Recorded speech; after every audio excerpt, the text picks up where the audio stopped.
The alien High Council watched human failures for fun. A giant screen showed a shaky rescue clip, one human drifting beside a broken cargo ship, oxygen low, suit torn. The council laughed. Humans always looked small. Then the video glitched. The human stopped spinning like he remembered a plan. He pulled a metal box from his belt and pressed 3 spots. A blue light woke inside. To clean. To steady. To advance for a primitive species, the recorder drone rewound the clip by itself. The image zoomed in on the human's wrist. A band symbol flashed there, an ancient mark linked to forbidden space. In the dark corner, the Dragon Envoy whispered, "That human is not dying. He is calling someone." The council chamber sat inside a hollow moon, around a circular table. Rulers of many empires agreed on one fact: humans were late to the stars. And late meant weak. Chair Prime Suler lifted his staff. "Humans fight each other," he said. "They cry. They break their own machines. They are soft." Dragon Envoy Vareth stood near the wall, wings folded, eyes like old fire. Suler pointed at him. "Dragon, you guarded the border of forbidden space. Any danger in moving closer to humans?" Vareth answered, "Yes." A technician floated a data cube. "That blue box sends a pulse," the technician said. "It is a key. It tries to open a channel older than our relay network." Suler scoffed. "Humans do not own keys." Vareth's voice stayed flat. "Belief is not proof." Suler made his choice. "We will run a pressure test. 3 ships, no war.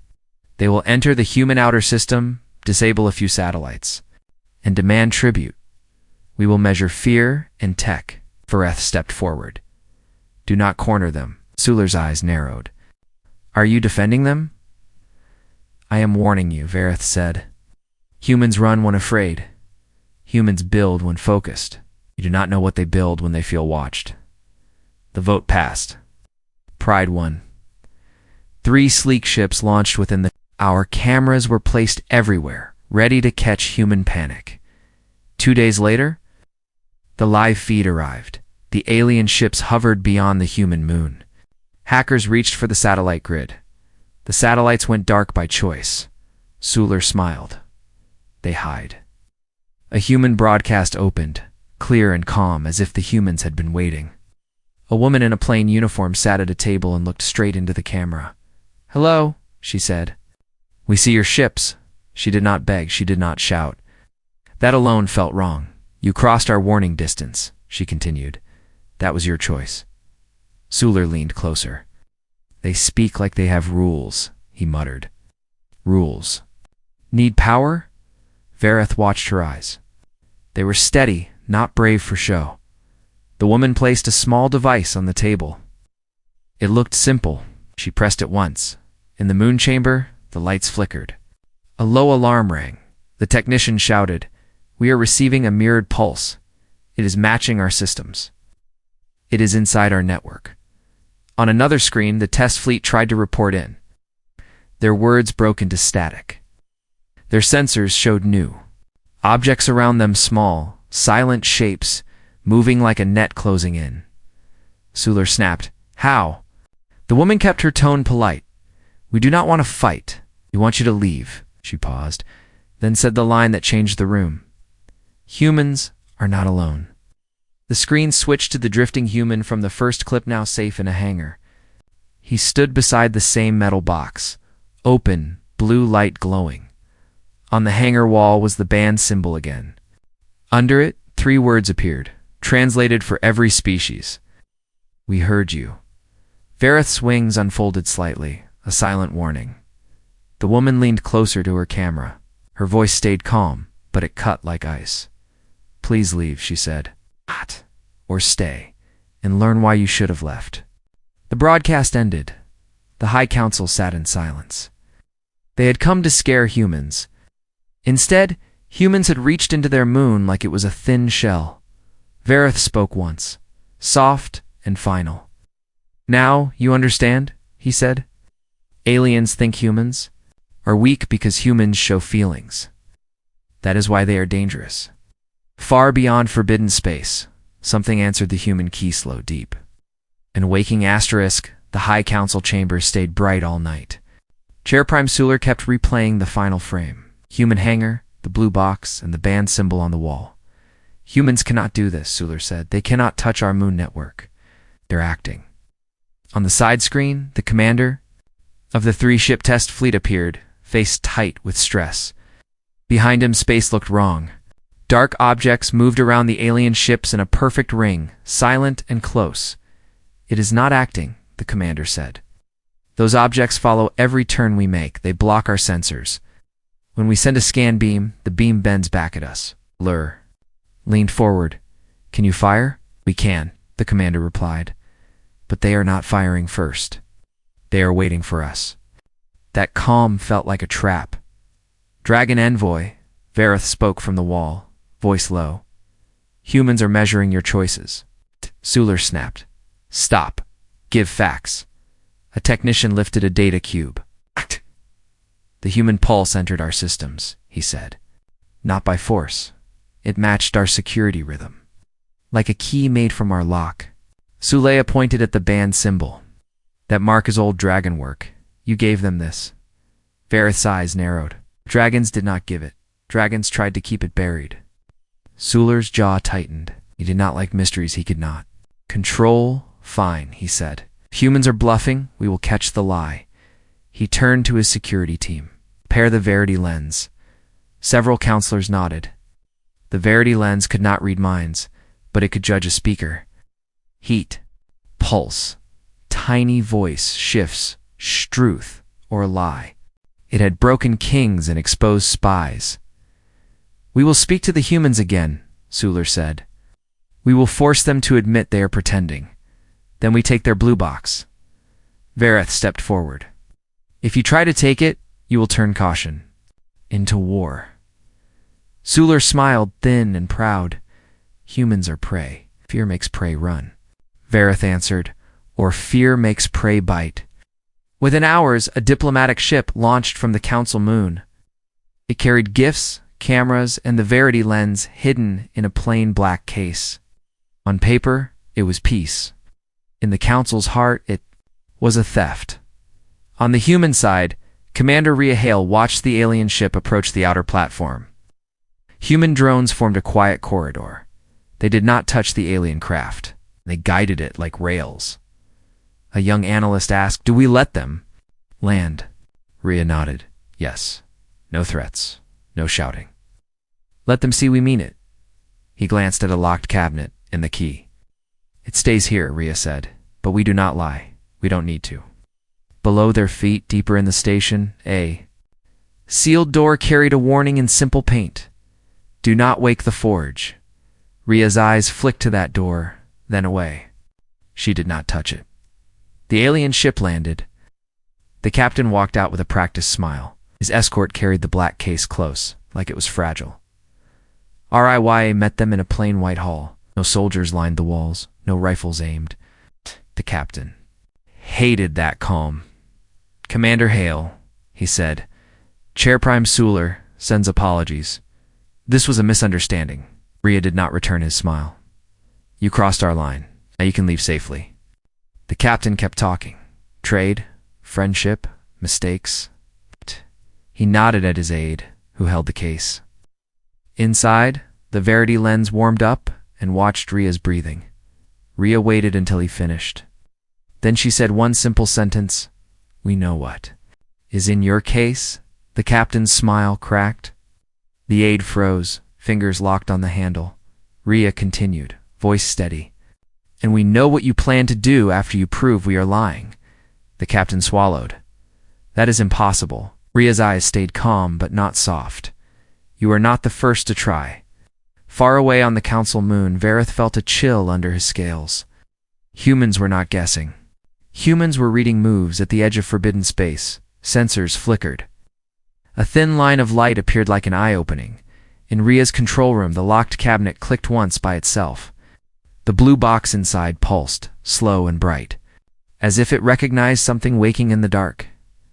Rhea whispered, not for the aliens, but for her own people. It heard them. The alien captain left the meeting hall with a stiff smile. but his hands were shaking. Inside his ship, he opened the black case and stared at the Verity lens. The device was supposed to show truth, like daylight. It showed something else. A red warning symbol blinked across the lens. Data spoofed. The captain's blood went cold. The humans had not just passed the test. Someone had quietly taken control of the test itself. Then the captain's pilot shouted from the cockpit, "Sir, we have a new message." On the main screen, the human commander appeared again. She was still calm. She was still polite. And behind her, for 1 second, the camera caught a reflection in the window. Something huge moving outside the station. Like a shadow with wings, Chair Prime Suler did not sleep. He waited for the report like a hunter waiting for prey to trip. When the alien captain's feed finally opened, Suler leaned forward, expecting victory. "Well?" Suler asked. "Did the Verity lens break the human mask?" The captain's voice sounded tight. The lens was compromised. Silence hit the chamber like a heavy door shutting. Counselors stared. Even the air felt colder. Suler's eyes narrowed. "Explain." "The lens showed lie patterns," the captain said. Then it flashed data spoofed. Humans fed it false signals. They did not just fool us. They rewrote the tool. Suler slammed his staff against the floor. "Impossible. Humans do not have this level." Dragon Envoy Verith stepped out of the shadows. "You keep saying impossible," he said. "Humans keep proving you wrong." Suler's pride burned. "Humans are playing a game. Fine, we will show them games." He turned to the military counselor. "Activate the SMILE protocol." Several counselors chuckled. The SMILE protocol was an old method. Show kindness while placing a knife on the table. It was meant to make weaker species relax, then obey. Suler ordered a new broadcast this time. He would speak to humans directly. He would smile. He would offer peace. And behind the words, he would quietly tighten the net around Earth minutes later. The human channel opened. Commander Rhea Hale appeared, seated at the same table as before. No guards, no armor, only calm eyes and a simple uniform. Suler forced a friendly expression. "Commander Hale, we regret the tension. We bring trade, protection, and a place for humanity in the council." Rhea listened without blinking. "SULAR. Leaned in, voice warm like honey. "We admire human spirit. We admit we judged too quickly. Let us start again." Rhea's mouth lifted slightly, a small smile. In the council chamber, some aliens relaxed. "See," a counselor whispered. "She is pleased," but Verith's wings tightened. His voice came out like a warning bell. "That smile is not peace." So I ignored him. As a sign of trust, Suler continued, "Please share your signal technology. That blue box, we wish to understand it." Rhea's smile stayed, but her eyes sharpened. No, the word was simple. It landed hard. Suler's friendly mask slipped for half a second, then returned. "Commander, refusal creates fear. Fear creates conflict," Rhea replied, still calm, still polite. "You confuse fear with weakness." Suler's voice tightened. "Humans are emotional. You panic. You fight each other. You break." Rhea's smile faded. "Humans feel emotions," she said. "That is true. We also choose what we do with them." She placed a small tablet on the table and turned it toward the camera. It showed a clear diagram. 3 alien ships, and around them small silent human drones, forming a perfect ring. Every drone held position like it was locked to invisible rails. Suler's throat dried. "How do you have that view?" Rhea's tone stayed even. "Because you were inside our space." The military counselor hissed. "Those drones are weapons." Rhea shook her head slightly. "They are not firing. They are holding you." Suler forced another laugh. "You are brave for a weak species." Rhea leaned forward. Her voice stayed soft, but it carried weight. "Aliens think humans are dangerous only when we are angry," she said. "You are wrong." Suler tried to regain control. "Then what are you when you are not angry?" Rhea paused. In the pause, the whole council chamber felt like it was holding breath. Then she answered, We are planning. The human feed cut out. At the same moment, the 3 alien test ships tried to move. Their engines flared, then stopped, as if space itself had grabbed them, not destroyed, not attacked, just paused. The alien commander screamed into his mic, "We cannot accelerate. Feels like we are stuck in thick water." Technicians on the council moon shouted data. It's a field. A localized gravity weave. No impact signatures. They are being restrained without damage. Suler's eyes widened. Humans cannot weave gravity. Vareth spoke quietly, not alone. On the human station, Rhea stood and walked to the sealed door marked, "Do not wake the forge." She did not touch it. She only listened. From behind the door came a low vibration, like a sleeping giant breathing. Her assistant whispered, "Commander, the blue box is pulsing again." Rhea looked at the ceiling, as if she could see through metal into the dark sky. "Tell the council," she said. "One last warning." The assistant hesitated. "What warning?" Rhea's voice turned colder, but stayed controlled. "Tell them humans smile for many reasons," she said. "Sometimes it is kindness." She paused.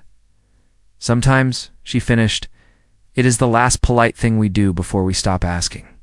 Far away at the edge of forbidden space, that thin line of light widened. Something ancient turned, slowly, like a dragon waking from 1,000-year sleep. On Chair Prime Suler's main screen, a new, unknown signal appeared. The translator took 1 second to decode it. 2 words only, "Found you." The alien pilot woke up on a human bed.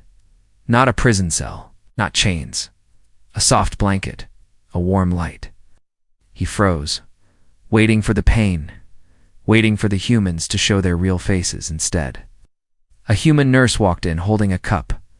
"You're safe," she said. "Drink this. It will help your lungs." The pilot flinched. "Why?" he asked. "I am your enemy." The nurse blinked like she did not understand the question. "You crashed near our station," she said simply. "That makes you our problem now," and she added, very calm. "And humans don't leave problems to die." Chair Prime Suler's plan was falling apart, but pride still pushed him forward. His 3 test ships were trapped in a clean, invisible grip. The human commander had warned them. Council had laughed. Now the council was quiet. Suler looked at Dragon Envoy Vareth. "So humans restrain without killing," he said. "That proves they fear consequences," Vareth replied, "or it proves they can control themselves." Suler hated that answer. He turned to his military counselor. "We need leverage, a hostage, a pressure point." The counselor nodded. "We can take a human shuttle, or strike a weak colony." Vareth's voice sharpened. "Do not." Suler ignored him. "Send a covert team," he ordered. Psst.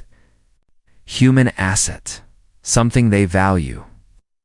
A stealth craft slipped toward the human outer ring, silent and small. But humans had already changed the board. Their sensors did not scream. They simply watched near the edge of the station network. The stealth craft clipped a hidden drone and spun out of control. It tried to correct. It failed. It hit a debris field and broke apart in a cold burst of metal. 1 escape pod shot out. Like a seed inside was Pilot Keth of the Hellion Empire, young, trained, loyal, and terrified. He expected the human drones to burn the pod down. Instead, a human tug ship latched onto it gently and pulled it in. Keth was brought through white corridors. No shouting. No beating. No angry crowd. Humans moved fast, but not cruel. Him like a broken machine that needed repair. That scared him more than hate. In the medical bay, Commander Rhea Hale arrived and stood at the foot of his bed. She did not smile. She did not threaten. She spoke like a person speaking to a person. "You tried to sneak in," she said. "Your ship crashed. You are alive." Keth swallowed. "Am I? A prisoner?" Rhea answered honestly. "You are in our care. You will not be harmed. You will also not be allowed to leave until we know you are safe to release." Keth blinked. "You will release me?" Yes, Rhea said. If your council stops pushing? Keth felt his mind slipping. Everything he had learned said humans were emotional and violent. If a human found an enemy on their doorstep, they would punish. That was what Keth believed.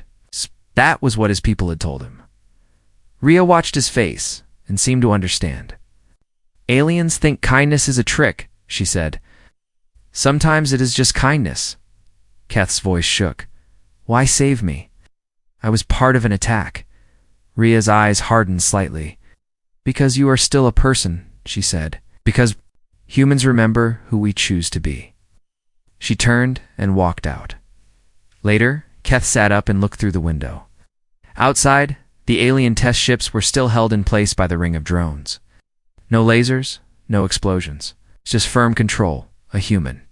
Technician entered with tools and a food tray, placed the tray down and began fixing a broken panel on the wall. Keth stared at the tray. You feed me like I am one of you.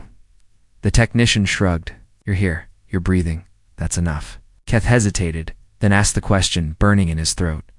Are you not afraid I will hurt you? The technician finally looked at him. He was not brave in a loud way.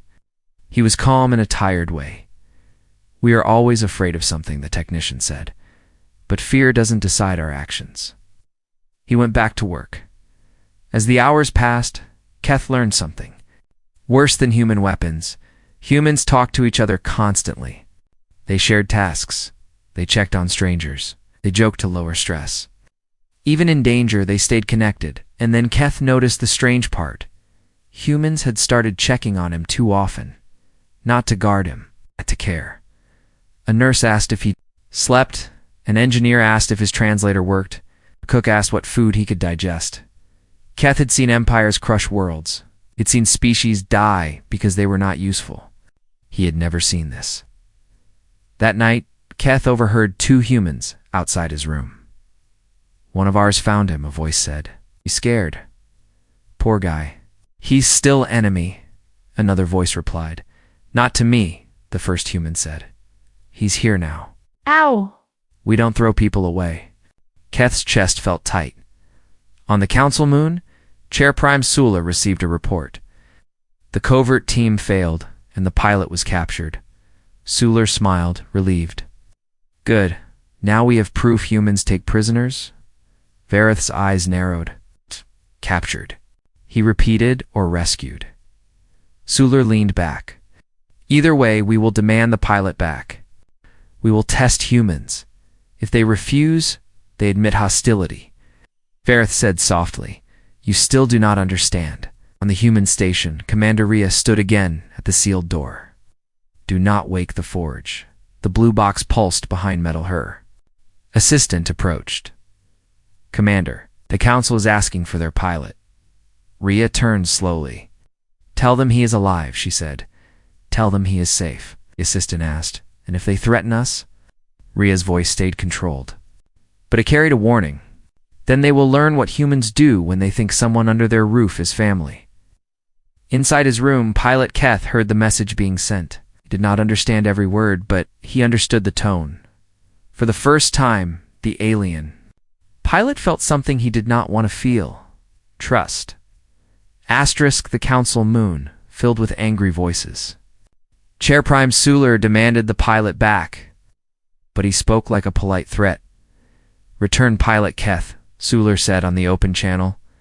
He entered your space by mistake. His return will prove good faith. Commander Rhea Hill answered, calm and flat. He did not enter by mistake. His ship was covert. He is safe. Suler's eyes narrowed. Safe in a cage is still a cage, Rhea replied. We do not keep cages. We keep responsibilities. The channel ended. In the chamber, counselors argued. Some wanted to strike. Others feared the human drones and the invisible restraint field. Suler turned to Dragon Envoy Vareth. You know forbidden space, he said. Tell us what that symbol means. Vareth hesitated. It is a seal, he said. Mark used to lock doors that should never open.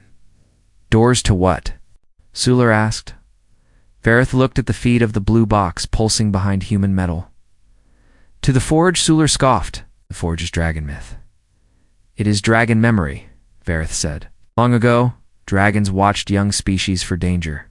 Most stayed small. Humans did not. They learned fast. They failed, then rebuilt stronger. The counselor barked. Humans had no ships. They had minds, Vareth said. That was enough. Suler's voice sharpened. So dragons tried to stop them. Vareth did not deny it. Dragons hid maps and gates. We called it protection. We told ourselves we were saving the galaxy from a species that could grow beyond. Control? Suler leaned in, and the Forge. Vareth's eyes darkened. A place where dragons stored forbidden designs, gravity weaves, signal keys, starlane locks. We kept it sleeping. We sealed it with our symbol. We swore younger hands would never touch it. Greed flashed on Suler's face. But humans touched it, not by stealing, Vareth said. By surviving. A dragon once fell near human space, wounded and hunted. A human crew saved it. They asked one question. How do we stop you from dying? The chamber went quiet. That dragon lived, Vareth continued.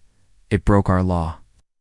Key behind, hidden, because it believed humans would use it to protect, not to rule. Suler snapped. So humans have dragon tech because dragons were weak? Vareth's eyes flashed. Because dragons were arrogant, he said. We thought kindness was weakness. Humans proved it can be strength. On the human station, pilot, Keth sat in a small room with a window. Humans moved outside like a pack, sharing tools, checking each other, fixing damage without drama. A guard stood nearby, but his weapon stayed down. A medic entered with a translator pad. Your council asked for you, she said. We told them you're alive. Keth swallowed. Will they attack? Maybe, she said. But we are not giving you back like a package. Keth's hand shook. Why not? I am the enemy. The medic looked confused by the word. You are here, she said. That means you matter. Later, Rhea met Keth in the corridor. If your council stops, she told him, you will. Go home. If they push, you will still be safe here. Keth stared at her. Why are you doing this? Rhea answered. Because we refuse to become what you expect. That night, Keth heard a low hum through the walls. It came from a sealed door with the warning, do not wake the Forge. Engineers stood near it but did not touch it. The blue box pulsed in a locked cabinet like it was answering the far signal. Keth felt the station itself listening, and everyone walked softer as if afraid. Far beyond both fleets, the edge of forbidden space lit with a thin, waking glow. A deep signal rolled outward, slow as a heartbeat. On the council moon, alarms rose. A technician shouted, unknown source. Dragon encryption. Vareth closed his eyes. He knew the rhythm. The Forge is stirring, he whispered. Suler's voice shook, half fear, half hunger. Then we take the human key before it fully wakes. Vareth spoke like a final warning. You try, you will not be fighting humans alone. On the main screen, 2 words appeared again, clearer now. Addressed to both sides, found you. Chair Prime Suler chose a new plan. He could not crush humans in open war, so he would hurt them in small, clean ways and call it law. The council named it a punishment mission, but it was really a trap. Cut human supply routes freeze their trade and force them to hand over the blue box. 3 more fleets moved, not toward Earth's core, but toward human allies at the border. Mining stations, rescue hubs, and quiet relay posts. Suler believed humans would panic if their friends suffered. Dragon Envoy Vareth watched the orders appear and felt old fear. You are pressing the pack, he warned. Humans do not break like glass. They change shape, Suler answered. Then let them change. We will measure it. The first strike was not a strike at all. The fleets arrived and announced a search. They demanded scans, taxes, and docking rights. They turned off power to one relay for 1 hour just to show control. Cameras recorded everything, waiting for human anger. The humans did not shout. They did not beg. They did something worse. They stepped back. At the mining station, human workers packed crates fast and left behind empty halls. At the rescue hub, human ships pulled away in perfect lines, as if they had practiced. At the relay post, a single human officer said, "We comply," and shut the gates. Suler smiled. "See, they run." Vareth did not smile. He studied the timing. Every retreat was too smooth. Every exit left behind one thing: a small beacon, quiet and cheap, hanging in space like trash. On the human station, Commander Rhea Hale watched the feeds with her team. Her voice stayed calm. "Do not fight them," she said. "Not yet. Let them take the stage." An analyst asked, "But they are hurting our people." "They're testing us," Rhea replied. "We will test them back." In a small room nearby, Pilot Keth listened to the news. His face looked sick. "My council thinks you are weak," he said. "They think your kindness is a mask," Rhea answered. "Then we will show them what is under the mask." To the cabinet where the blue box rested, pulsed once, slow and heavy, like it matched a distant heartbeat. Rhea did not open the cabinet. She only placed her hand on the metal and felt the vibration. In the Council Moon, technicians celebrated. Human territory was shrinking on the map.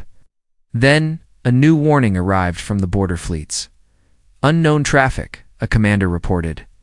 "Human ships, civilian class, moving near our fuel lines." Suler laughed. "Civilians cannot fight."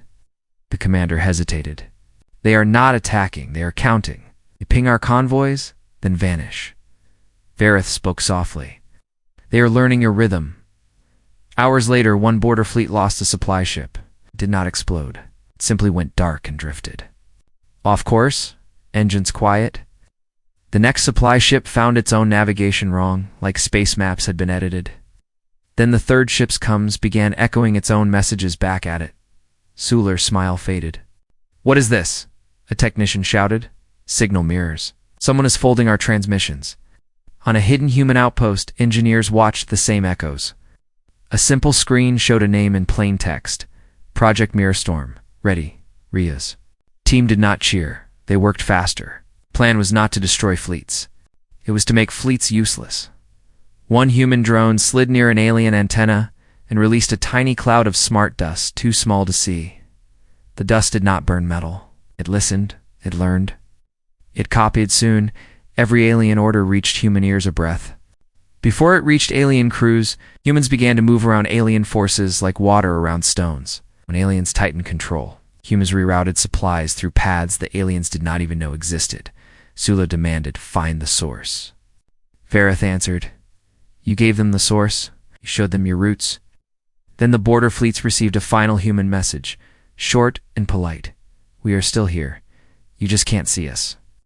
"And now we are watching." Asterisk alarms echoed through. The Council Moon.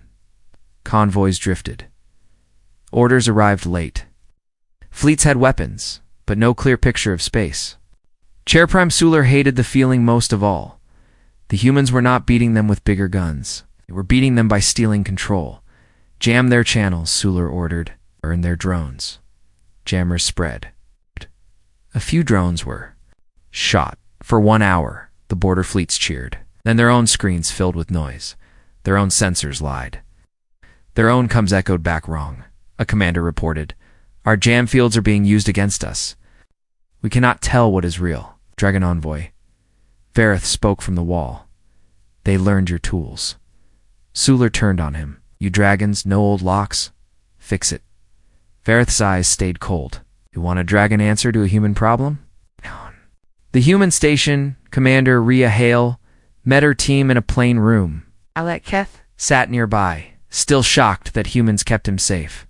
"They are pushing our friends," Rhea said. "We hold. Then we speak." An analyst asked, "Do we strike?" Rhea shook her head. "A strike makes them feel right. We will not feed their story." Keth whispered, "They only respect fear." Rhea answered, "Then we show them the fear of losing control." That same day, the council received a human broadcast request. Suler accepted. He wanted the galaxy to see humans beg. The channel opened. Rhea sat at a table, calm and clear. "You wanted proof?" she said. "Is proof." Behind her, a screen showed the 3 test ships still trapped, untouched. Then it showed border fleets, supply ships drifting, navigation confused, weapons ready, but useless. We did not fire first, Rhea said. We did not invade your worlds. We only stopped your hands from closing around ours. Suler forced a smile. So you admit you attacked, Rhea corrected him. We defended. She leaned forward.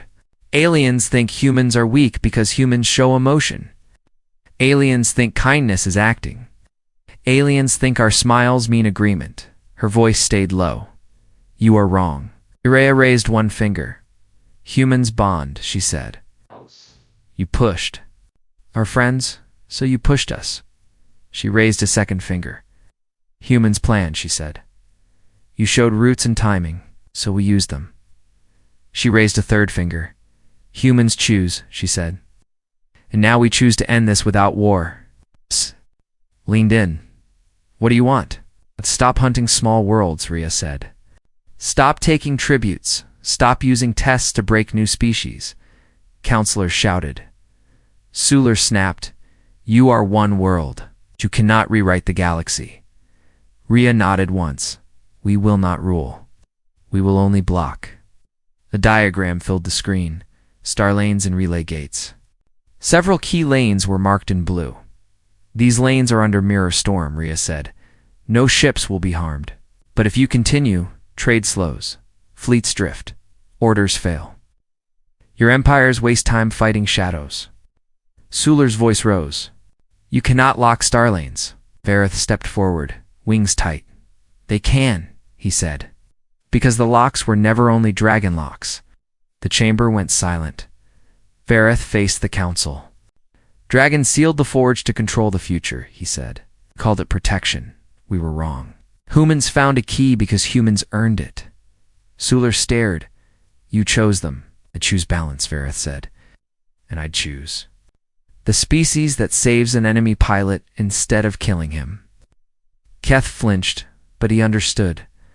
Rhea's tone softened for one breath. We do not want your fear, she said. We want your choice. Leave our space. Leave our friends. We opened the lanes again. Suler forced a laugh. You are bluffing, Rhea replied. Test it. The human screen went black. A second later, the council moon's main relay slowed, not destroyed, just delayed, like time turned thick. Messages queued, orders arrived late. Panic spread. On a far camera feed, a massive shape slid beside a human. Fleet wings like night, hull like living stone, was a dragon warship, ancient and real. The translator labeled it with one word, ally. Suler stared at the word and felt his power slip.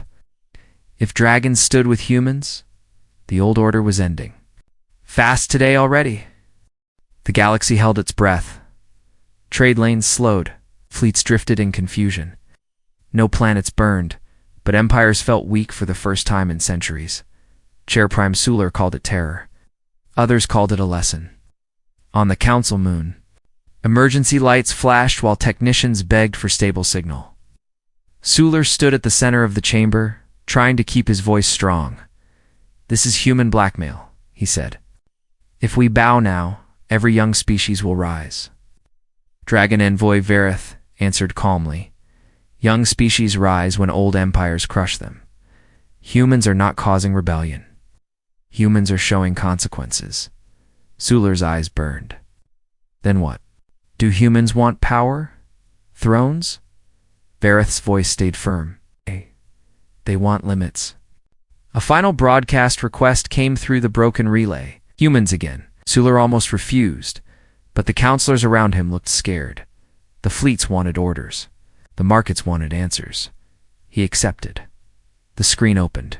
Commander Rhea Hale sat at the table, the same plain room, the same steady eyes. To her right stood Pilot Keth, alive and clean, not chained, not injured. To her left stood Dragon Envoy Vareth, now inside the human station, his presence like old fire. Rhea spoke. First, you asked what humans are, she said, so we will tell you in simple words. Suler tried to attack with pride. You're emotional. Rhea nodded. Yes, you fight each other, he said. Rhea nodded again. Yes. You are. Weak, he finished. Rhea looked straight into the camera. No, she said quietly. We are not weak. We are human. She turned her palm upward like she was offering a small truth. Aliens think emotions make choices worse, she said. Humans use emotions to choose what matters. That is why we protect strangers. That is why we refuse to leave people behind. Keth swallowed, then spoke. His voice shook, but he forced it steady. My council taught me humans smile to trick, he said. But humans smiled at me when I was afraid. They fed me. They repaired my lungs. They did not ask for payment. Suler snapped, they used you for show. Keth's eyes lifted.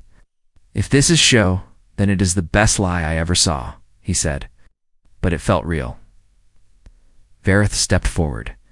Humans do not win by being strongest, he said. They win by refusing to stop being themselves when fear pushes them, Rhea continued. We did not lock your lanes to steal, she said. We locked them to stop harm without killing. We will open them the moment you stop hunting small worlds. Suler leaned close to his mic. And if we do not? Rhea's voice stayed calm, but it carried steel. Then we will keep blocking, she said. No planets burned. No children lost. Only time. Only delays. Only the slow cost of stubborn cruelty. Suler's face tightened. You want the council to change its laws? Yes, Rhea said. Write it down, make it real. A counselor beside Suler whispered, If we agree, we lose face. Vareth's eyes flashed. Faces, not life, he said. Rhea nodded once. Humans are late to the stars, she said. But we are not late to caring. If that embarrasses you, good. Shame can be useful. Suler's hands trembled. He saw his fleets drifting. He saw markets collapsing. He saw that humans could hurt empires without becoming monsters. That was the worst kind of power, controlled power. Finally, Suler spoke through. Clenched teeth. What law? Rhea lifted a page and read it slowly, so every translator could keep up. No tribute from weaker worlds. No tests near civilian space. Rescue is neutral. Medical ships are protected. Borders are respected. Disputes go to open council, not secret fleets. Silence spread through the chamber. The law was simple. It made it hard to argue. Suler looked at his counselors. Some nodded, some stared down. One by one, votes came. In, the old system cracked. Agreed, Suler said at last, voice heavy. We will sign. Rhea did not celebrate. She only breathed out, like she had been holding her breath for days. Then we open the lanes, she said. On dozens of screens, trade routes turned green again. Signals cleared. Fleets regained control. No victory parade. No conquest. Just the galaxy returning to motion. Vareth spoke one final line to the council. And it sounded like a warning and a promise at the same time. Now you finally understand what aliens think about humans, he said. You thought they were harmless? You thought they were monsters. They are neither. He looked toward Rhea. Then back to the camera. Humans, Vareth finished, are what happens when kindness learns how to stand its ground.